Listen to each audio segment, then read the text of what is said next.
Alors, cher monsieur le rabbin, madame la responsable de cette communauté, tout d'abord, permettez-moi de vous remercier très chaleureusement pour votre accueil et votre hospitalité en ce moment si important de Shabbat.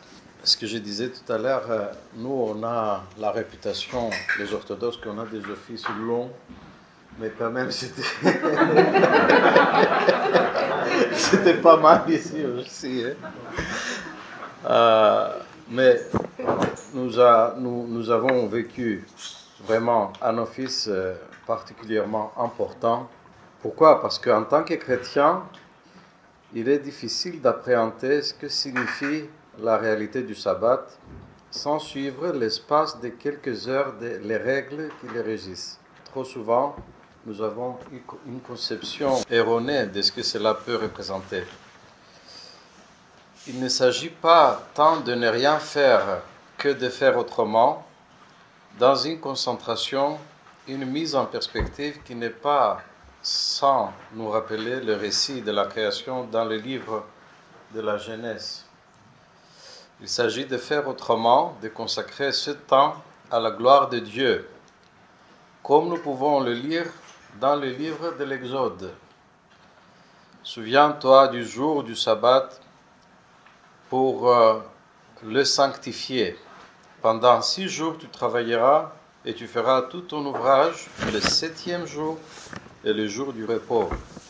Sabbat en l'honneur du Seigneur ton Dieu. Dans un texte important que je pense que la plupart des orthodoxes, j'espère, le connaissent, récemment publié avec la bénédiction du Saint-Synode du Patriarcat œcuménique, intitulé « Pour la vie du monde », vers un ethos social de l'Église orthodoxe, nous pouvons lire, et je cite, « Les chrétiens orthodoxes se tournent vers les communautés juives du monde entier, non seulement comme vers les croyants dans notre credo, mais aussi dans un certain sens vers leurs aînés spirituels dans l'histoire des révélations salvatrices de Dieu et comme vers les gardiens de ces précieux héritages qui est la première pleine manifestation de la présence salvatrice de Dieu dans l'histoire. » Et fin de citation. Aussi, en tant que chrétiens orthodoxes, nous sommes heureux de pouvoir partager ce temps de prière avec chacune et chacun d'entre vous. Nous sommes particulièrement reconnaissants à Sadrine Kaneri, à notre ami Sadrine, et à tous les participants de ce comité, de ce groupe de dialogue, mais permettez-moi de remercier avant tous Sadrine pour son rôle si déterminant dans l'organisation de ce dialogue et de ce week-end. Permettez-moi de rappeler notre solidarité avec nos frères et sœurs de judaïsme. Nous continuons à condamner fermement l'antisémitisme et tous les actes d'intolérance et de haine, où qu'ils se produisent. En cela, nous suivons le témoignage des innombrables chrétiens orthodoxes qui ont risqué leur vie pendant la Seconde Guerre mondiale pour sauver celle de leurs prochains juifs. Nous croyons que chaque vie est précieuse. La communauté juive a d'ailleurs reconnu bon nombre de ces chrétiens orthodoxes qui ont aidé les juifs dans le besoin comme justes parmi les nations et les a inscrits au Centre mondial de mémoire de l'Holocauste Yad Vashem à Jérusalem.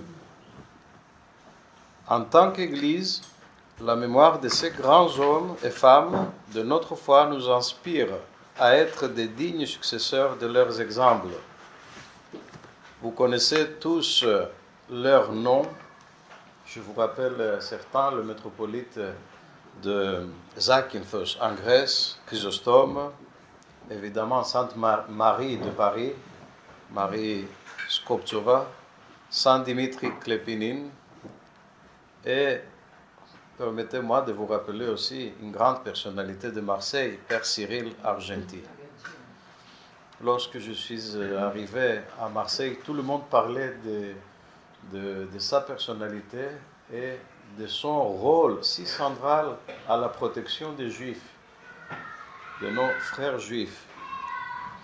Aussi fidèles à leur héritage et dans un esprit de dialogue et de solidarité, encore une fois, nous vous remercions pour votre accueil et nous considérons qu'on n'est qu'au début de notre relation fraternelle, on n'est qu'au début de notre coexistence et de notre amour sous les yeux de Dieu. Je vous remercie beaucoup. Shabbat Shalom. Eh bien, ça c'est... Evenu Shalom Aleichem, Evenu Shalom